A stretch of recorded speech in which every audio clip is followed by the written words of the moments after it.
Hey everybody, Misty Williams here with Healing Rosie, and I am so excited to have my friend Dr. Keesha Ewers with us today. You guys all probably know Keesha already because we have her participate in lots and lots of stuff that we have going on within Healing Rosie, but Dr. Keesha specializes in autoimmunity and women's hormones and trauma. I would lump those three things together, Keesha. And sex. And sex and libido. That's right. That's right. She's like that. Her doctorate is actually in sexology. Sexology. Yes. So this is going to be a fabulous conversation right now. Like right now, this minute, she has the Reverse Autoimmune Disease Summit happening, and you guys all need to go sign up. Her interviews are phenomenal. She's interviewing lots of my friends and colleagues in this space, people that you guys are familiar with, and then people that we've never heard of before, because she just knows who is really legit. And if you have any autoimmune anything going on, this is definitely an important summit for you to participate in. So if you're watching on Facebook, you'll see it in the status. If you're watching on YouTube, down in the description, just click the link to go sign up. It's free. And super excited, Keesha, for you to be stopping by and chatting with me today. Oh, thank you. The fact that you have this amazing tribe of Rosies, right? All of these fantastic, powerful women. This is actually why I started working with autoimmune disease, was because 80% of autoimmunity is diagnosed in women, in Rosies. And, I'm one. I had rheumatoid arthritis diagnosed when I was 30, and I reversed it within 6 months with no meds. And so that became it was a big shift in my career. And I was went, oh my gosh, I've got to figure this out. I have to find out why the stats on autoimmunity are going up instead of down. And it's, it's like we've gone so far out into left field with how much autoimmunity is being diagnosed. We're actually reclassifying a lot of diseases that we didn't even know were autoimmune, like osteoporosis and heart disease, and type 2 diabetes, not just type 1 diabetes, and restless legs. It's like people will say, oh no, I don't have anything autoimmune going on, but oh yeah, I do have Raynaud's, or I have rosacea. And I say, that's autoimmune. Yeah. That means you're attacking yourself. Your immune system is turning on you. And the way that in Western medicine, what we tend to focus on, and it's where we get lost in the weeds, is we focus on the immune system's target organ, tissue, or gland. So if somebody has Hashimoto's thyroiditis, which is an autoimmune thyroid illness, instead of actually calling it a disease of the immune system, it's called a disease of the thyroid. And then, women are told, men too, that you have to go on levothyroxine or Synthroid until your thyroid dies. And then, there's nothing we can do. That's what I was told about rheumatoid arthritis too. Here are 2 prescriptions. One's for methotrexate, one's for a non-steroidal anti-inflammatory drug. Come back when you get worse, not if. It was like, no question you're going to get worse, right? Right. And I just went, what? I'm really disciplined. I make my own food. I run marathons. I can do whatever it is I need to do. No, food has nothing to do with it. You just got done telling me your grandfather had it and was in a wheelchair with it and died at the age of 54 with rheumatoid arthritis. This is genetic, my darling. Yeah. You have no say in it. So it's been this, I'm 54 now. So, it's been a 24-year journey of really understanding the connection between trauma, which is what I discovered was a huge missing piece of our puzzle that we can dive into, and genetics, and how those two interplay, and how the way that we have our relationship with stress, as well as food and exercise and the chemicals in the environment and mold and all the other things that are out there, Epstein-Barr virus, like all of it, how that interplays with our genetic expression, and how we actually have so much more autonomy and power over how those little guys express than we thought we did. Yeah. So many people in my community know that almost a month ago, I lost my cousin. She was 54. We did not expect her to die, but she had been sick for a while. She had rheumatoid arthritis, fibromyalgia, type 2 diabetes. She had several different things going on with heart disease. She was on opiates and narcotics and I think 15 plus different medications that the doctors had her taking every day. She definitely had a lot of trauma in her childhood, like severe trauma. She was orphaned at a young age, was caught in the system, lots of sexual abuse. She witnessed a murder when she was 7 years old, I believe. She actually testified to put that guy away. And about 5 years ago, he was released from prison and she had a total psychotic break, just terrified that he was going to come after her, you know. So she had lots of trauma, and she was so afraid that if she didn't do what the doctors told her, that they were going to fire her as a patient, or that her insurance company would drop her. And so she did everything that they said for her to do. And truthfully, Keesha, I think there's a part of her, because you know I said something. I didn't push, but I did say, hey, you know, there's things you can do if you really want to reverse this and get healthier. I'd love to just share some resources and things that I found that have helped me on my own journey. And she wasn't interested in open. So she really had this belief that conventional medicine was for her and that the doctors knew what they were doing. But I think at an even deeper level, she legit had so much pain and the drugs were numbing all of that for her. Yeah. And I do think that she didn't want to let go of the drugs. She never said that, but I've talked to her sons and we've kind of read between the lines, you know. It's really, really tragic. And what's really tragic is that she was 54 years old. Her and my cousin had been married or had been together since they were 15. He has never done adulting without her. They thought they had 30 more years together. And what she died of, very technical terms, but basically she had an enlarged heart. They can't say for sure if she had cardiomyopathy. Yeah. So, you know, the thing of it is heart disease is the #1 killer in the United States, but guess what? It's been reclassified as autoimmune. So there's a 75% chance risk that you're going to have another autoimmune illness once you're diagnosed with one. And she is just like a poster child for that. And I'm so sorry to hear that. She's the reason that I spend the time doing what I do, because I see her and a whole lot of forms coming through my life and office, you know, as students and clients. And it's just tragic. It just hurts my heart, you know, and it's not that doctors are failing or that Western medicine is failing us. It's that we don't actually have a paradigm to match what's going on with autoimmunity. Autoimmunity is chronic. Ours is set up for acute stuff, right? Like, I have a heart attack. Where am I going? I'm going to the nearest ER. I'm not going to think about herbs and alternative medicine and things like that. You know, I'm going to actually go straight to an emergency room. And that's where we really have it dialed in, is for that urgent, you know, if the medications that are available, if you have a stroke and you get yourself into an emergency room within 12 hours, like my past life has been as an ICU nurse. You have no idea what hemiplegia looks like, you know, or losing your speech for the rest of your life, or, you know, like strokes are horrible. And the fact that we have a drug that can actually bust a clot within 12 hours, right, is a miracle. So there are so many beautiful things about the science of our culture that can really aid and be amazing. And then really horrible job at anything that goes beyond that acute phase, really horrible. And we don't have a way of really conceptualizing how to deal with people's emotional pain, because we have insurance visits. That's how everybody wants. They want their insurance to pay for it, which means 10 minutes or less, you know, and how are you actually going to get any help in 10 minutes or less in a doctor's office? And so, you know, it's really driven those of us that are super passionate about getting to root cause out of the insurance paradigm and made it so that everybody has to pay out of pocket. And that really pisses people off, right? How come I can't get my insurance to pay for what you do? And it's because it's a completely different framework. We're doing root cause. We're talking about the fact that your emotions, your trauma, you know, your cousin, that is a tragic story that I am illustrating all the time when I'm talking about this, of how to not have that happen, how not to lose a life needlessly because that trauma wasn't being dealt with properly and it was causing all this physical stuff going on, right?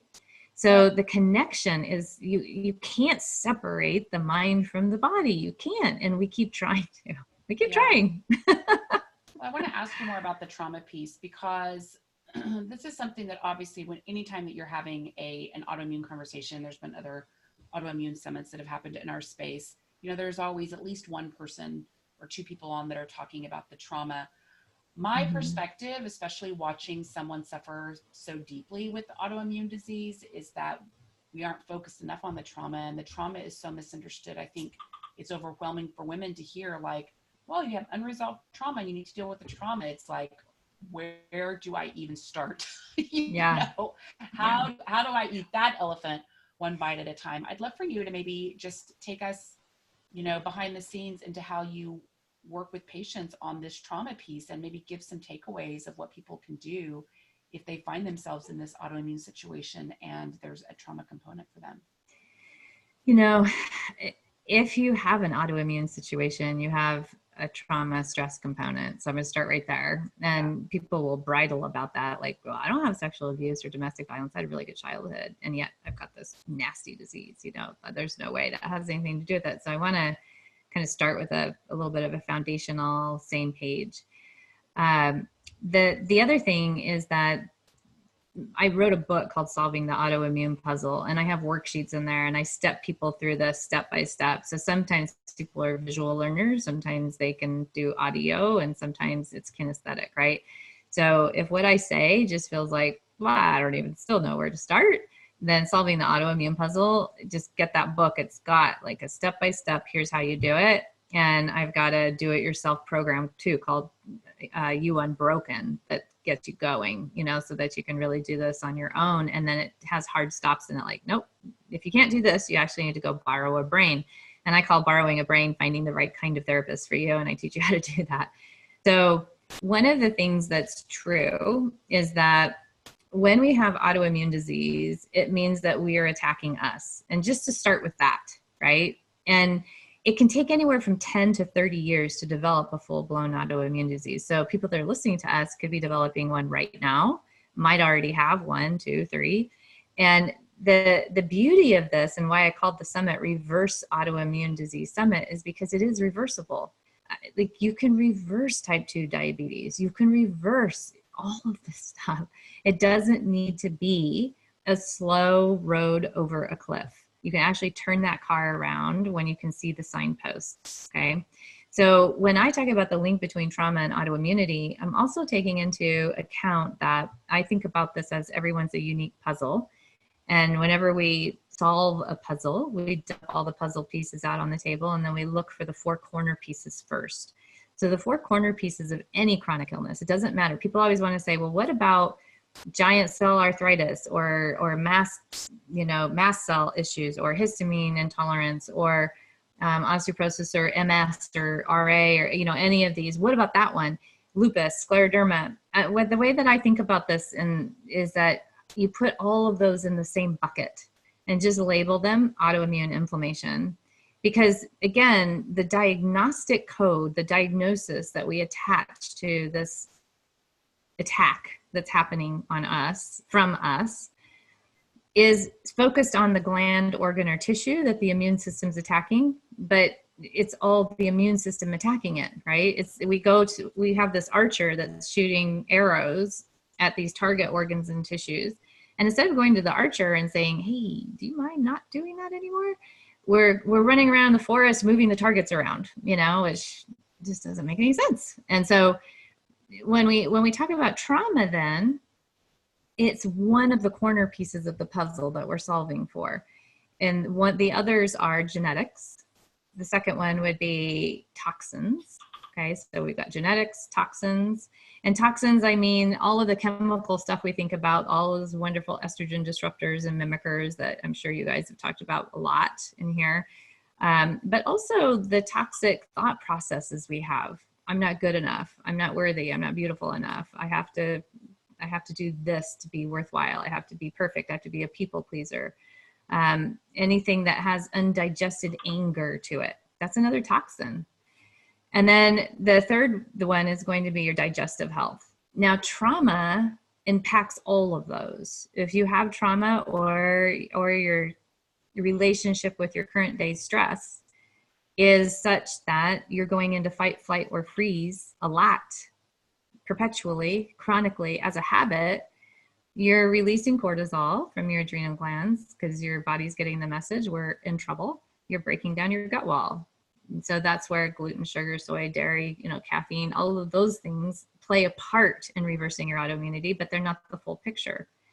You release cortisol, you have a perception of your stress being too overwhelming and too much. What are you going to do to your genetics? You're going to upregulate the ones that are going to cause disease. You can actually downregulate them. And then when we talk about toxins, right, stress, trauma actually opens you up to have Epstein-Barr flourish because you have leaky gut. And so, it makes you more susceptible to Lyme. It makes you more susceptible to mycotoxins. Like we just had to replace 3 bathrooms in our house because we had so much black mold. It had been there for years and we didn't know about it. And I have a history of autoimmune disease and I didn't get sick. And that's because I've gotten to a point that I'm so strong now that my immune system just didn't go after it. So that's what we have to understand. Like we can build a cushion to live in a world that might have at one point been unsafe for us. It can actually become safe. So trauma. When we talk about trauma, I always classify it as either capital T trauma or lowercase t trauma. And capital T trauma is the stuff that we think about like from the Adverse Childhood Experiences Study. It's the 10 forms of neglect and abuse, where it's sexual abuse, domestic violence, emotional, spiritual, psychological abuse, having a parent addicted to a substance or incarcerated or dead or mentally ill, right? Neglect, abandonment, a divorce. Those are all big traumas for children. The lowercase t trauma, though, is the stuff that is hardly ever talked about. But when I was doing my healing unresolved trauma study, when I was in my doctoral program doing my research in 2013, I did this one called HURT study, Healing Unresolved Trauma. I was looking at female sexual desire.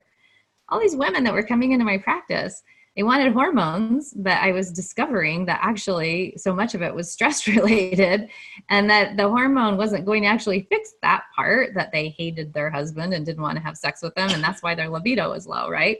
So I started looking at this correlation. And what I saw was this lowercase t trauma when fMRI scans were done on brains and looking at the effect of PTSD on your brain. Your prefrontal cortex shrinks, which is your adult brain. It's the one that decides how you're going to spend your money, who you're going to hang out with, what you're going to put on your fork and eat, what you're going to drink. All of that is executive function brain. That shrinks with PTSD. And the part of your brain that's reptilian, that is all about fight or flight or freeze, the amygdala, grows in volume with PTSD. That shows up on PET scans and fMRI scans. But what I saw when I started looking at brain maps was that when somebody reports chronic daily stress, the word overwhelm, and I hear this all the time in my practice, there's not a person that comes in my practice that doesn't say they're overwhelmed. So that is also causing the same exact brain changes as PTSD, shrinking of the prefrontal cortex, opening up the amygdala so it's bigger and it's looking for danger. What that does is it actually triggers the immune system to also be hypervigilant. So you have this bigger volume of amygdala that's looking around for, am I safe? Am I safe? Is someone going to rip me off? Am I okay? That part actually creates your immune system doing the same thing. So now when you put food down there, your immune system's looking around going, is that safe? Is that safe? I think I need to fire against that. I'm going to kill that broccoli, And so as things are coming outside the gut wall, your immune system's shooting first, asking questions later when you have autoimmune disease. And you don't want that. You want a friendly immune system, not one that's going to attack you. And so the more that you can actually work with your trauma and get it so that it's calmed down and you're not in that constant scanning of, am I okay? The more your immune system follows suit. So what I do with my clients then is I follow through with this understanding, this groundwork that I just laid, and start finding out where are the places that they don't feel like their needs of life are being met. And so this can be in several different regions. It could be spiritual, it could be mental, it could be emotional, it could be physical. Where are things not being met? And so when we have In the hurt model that came out of my study, what I discovered is we first have this first hurt that will happen. All children have trauma, because anytime that we have an experience of betrayal or rejection from the tribe, or put on the outside of the firelight circle, the saber-tooth tiger can eat us. So we're actually wired to not be okay with rejection of any kind. And what child has not felt rejected? You know, not getting picked for a sports team, failing a test, liking a cute boy and he doesn't like you back, you know, having a bunch of girlfriends and then they turn on you, not knowing if you can sit at the cool kids table in the cafeteria. All of these experiences are experienced as trauma when we're children. And what we do, because we're self-centered little critters at that age, you know, this is a world run by big people and we're trying to figure out how to be in the world of big people, and we're being told what's right and what's wrong and what's good and what's bad, then everything we direct toward us, right? And so if we have an experience that we can't understand, like one day a girlfriend doesn't like us that liked us yesterday, then we're going to make something up about ourselves, okay? And so that could be that I'm not cool enough, I'm not pretty enough, I'm not smart enough, whatever it is. And then we're going to have a belief structure that emerges from that, and an adaptive behavior will follow. So I always use myself as an example because it's easy to track. So when I was 10, I was sexually abused by the vice principal of my elementary school. My vice principal told me that it was my fault. I was in an all-black school and I was one of 2 white girls. My dad was in the Navy, and he was telling me, because I was a white kid, and I was bad and dirty, that this was my fault, right? And so as a 10-year-old, I thought it must be my fault. So the meaning I made up in that for that event was that people in power can't be trusted. So that's sometimes true in adulthood. I can see that. But as a child, I just kind of that was a black and white thought process, right? People weren't protecting me. So I had a real hypervigilance when adults were around because of that. So that sets up that fight, flight, or freeze in your body for the first time. First time something happens you can't explain, you get the fight, flight, or freeze. Somewhere in your body is a trigger. And then you have this meaning that you attach. Oh, people in authority can't be trusted. So then the belief that I created was I have to be perfect to actually survive. So, you know, if this is my fault and I'm in a school, then I'm going to be perfect. And so the behavior that I adopted as an adaptive behavior to that situation was to be a perfectionist. And I always tell, like you'll hear in the summit, that I say that there are 3 P's to everyone with autoimmunity. There's perfectionism, people pleasing, and the poison of past pain will be present. So that was how it runs, and it's for everyone that way. You'll make up a meaning, you'll create a belief, and then a behavior will follow.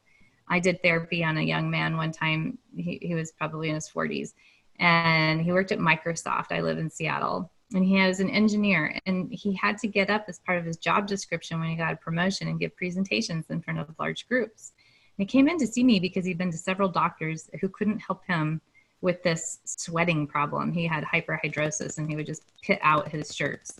And he was so humiliated. And he said, I don't know what to do. Like, they put me on beta blockers and anti-anxiety pills and like all these drugs I've tried, nothing works. And so as I started talking to him, this is that first thing that I do.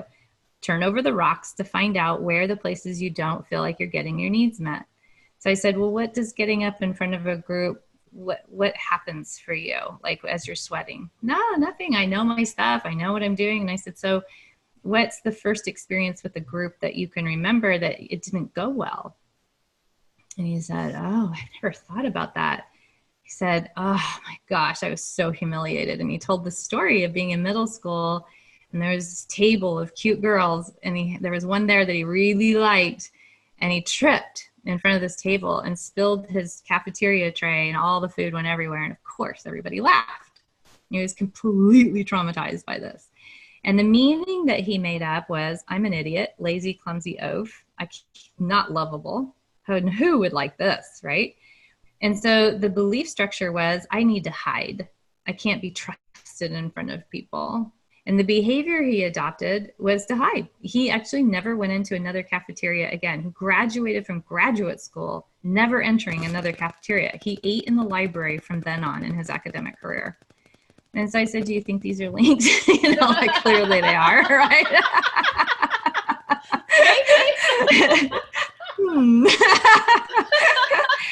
And he said, well, I can see that. And it's so long ago, you know, but that was probably the most humiliating thing that had ever happened to me. Talk about public shaming, right? And so what I wanted to help him understand was that it wasn't about being laughed at. It was about the meaning he made up about himself.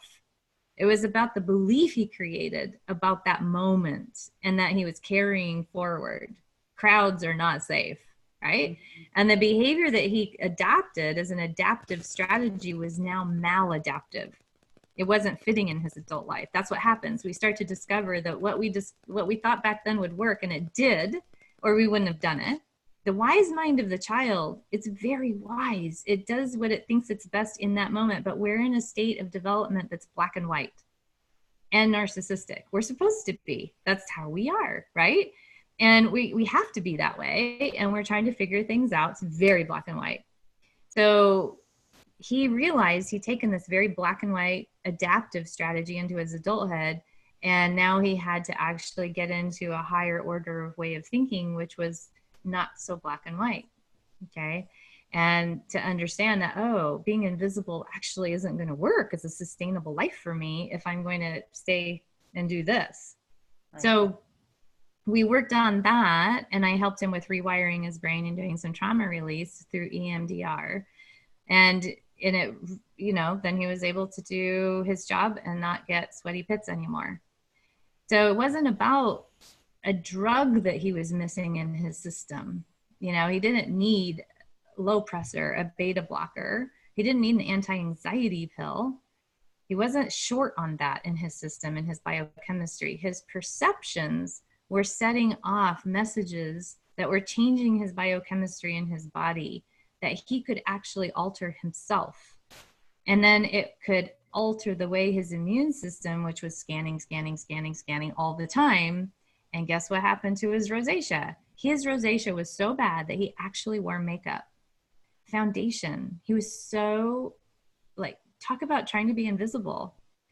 So he was able to stop doing that, and his rosacea cleared up. Now, that's powerful.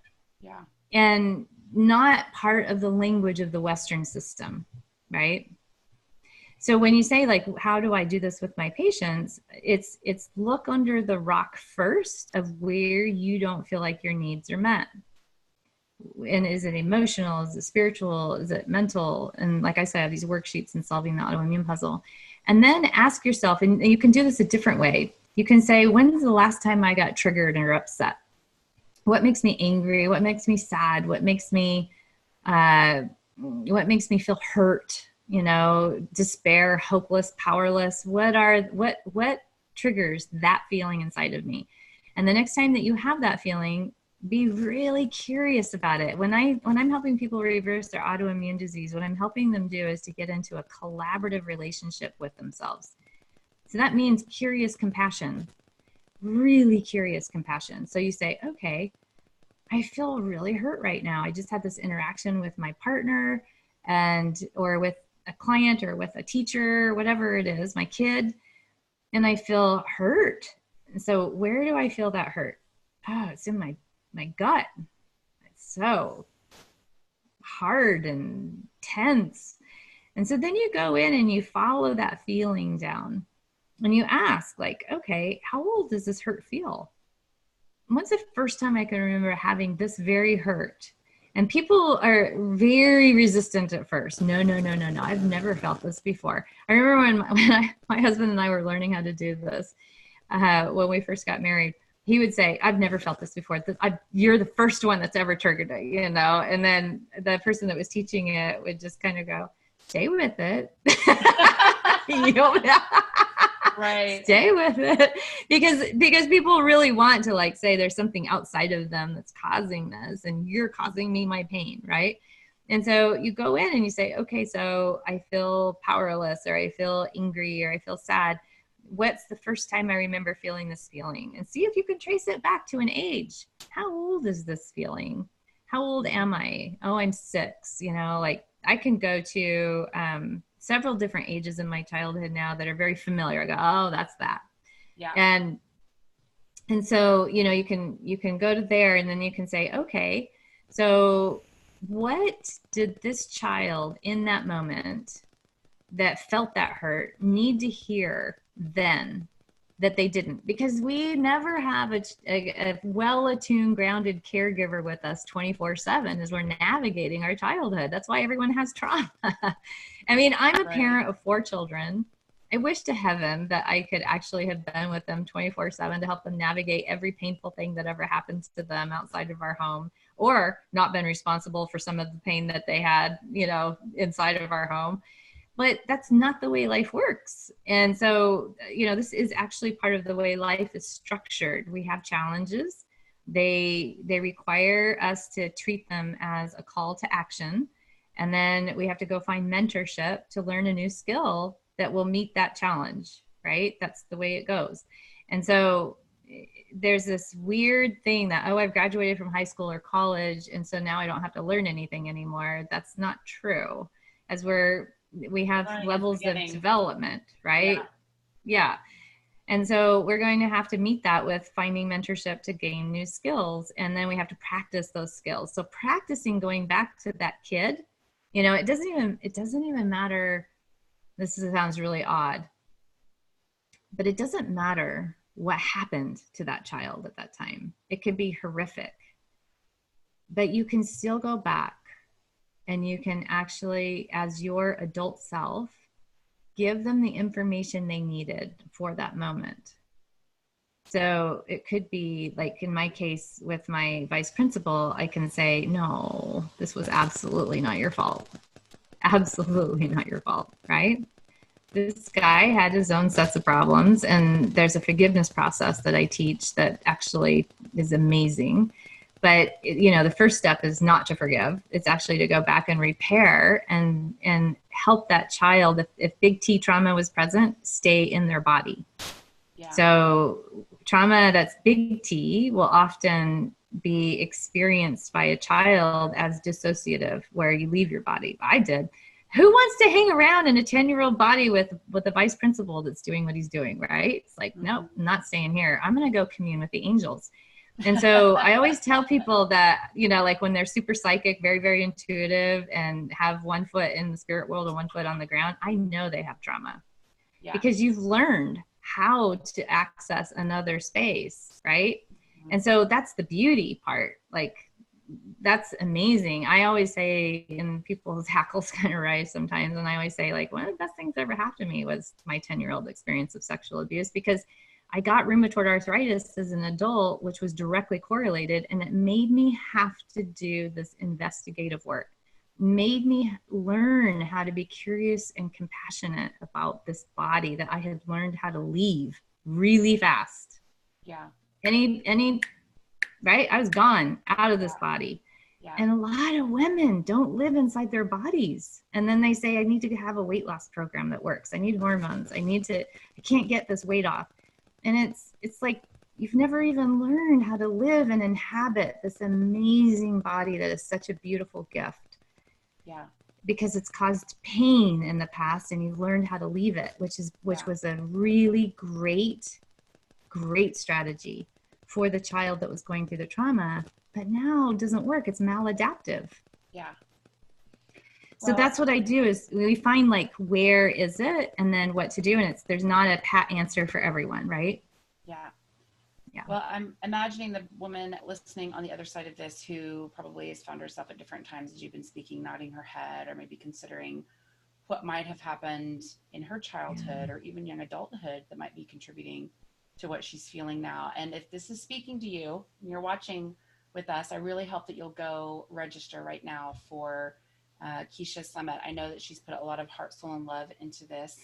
And this is for every woman who's found herself wanting answers, who's sick and tired of everything being so hard as it relates to her health, and who's really ready to break through. So the Reverse Autoimmune Disease Summit, you can see the links right here.